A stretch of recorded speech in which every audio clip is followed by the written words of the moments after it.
So my first interaction with some of Donald Trump's senior aides was back in November of 2016, just 2 days after the election.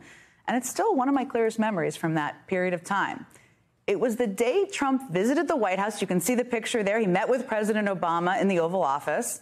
And while that was happening, his son-in-law, Jared Kushner, took a walk with White House Chief of Staff Dennis McDonough around the grounds and around the inside of the West Wing. And as press secretary at the time, Josh Earnest, pointed out in the briefing room that day, the president-elect brought someone else along to that day.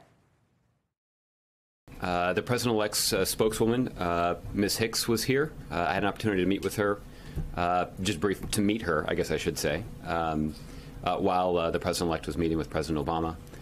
You noted that she also had longer meetings with some other members of some of my colleagues in the communications team. Well, I was the White House communications director at the time, and on that day in 2016, just 2 days after the election, I was one of the people that sat down with Hope Hicks when she visited with then President-elect Trump. And of all the things she could have asked us about, and granted, it was 2 days after kind of a shocking outcome of an election, she had one major question. How do you get the president to approve every statement that goes out in his name? So we told her how we did things, and we told her if we need a statement to commemorate, say, National Pancake Day, the president doesn't have to approve it. Obviously, if it's a more significant one, he does, and he works with us on it. And her response was interesting. She said, Mr. Trump will want to approve everything. Made clear to me that when it came to all things PR, her boss was the definition of a micromanager.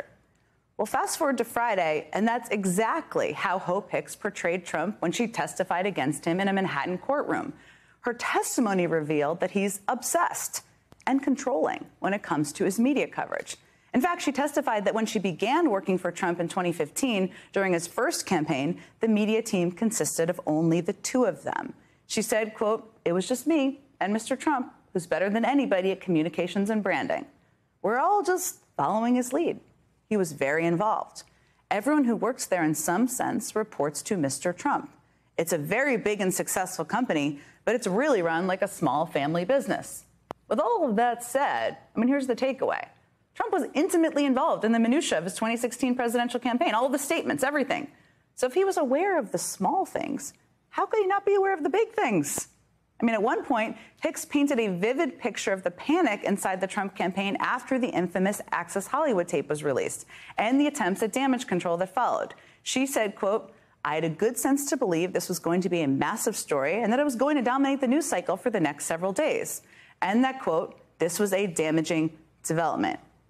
First of all, no kidding. Did anyone on the planet who saw that tape not recognize this was going to dominate news coverage and be extremely damaging? But that aside, what's even more damning was her testimony about a conversation she had with Trump once the Stormy Daniels story went public in 2018. Hicks testified that Trump told her that Michael Cohen had paid off Daniels without his direction or knowledge. But Hicks doubted Trump's cover story. She said, quote, that would be out of character for Michael. Hicks also said, quote, I think Mr. Trump's opinion was it was better to be dealing with it, the Stormy Daniels story. Now said that it would have been bad to have that story come out before the 2020 election. Look, we don't necessarily know what prompted her to break down in tears as she spoke about her former boss on the stand on Friday, but we do know her testimony was damning.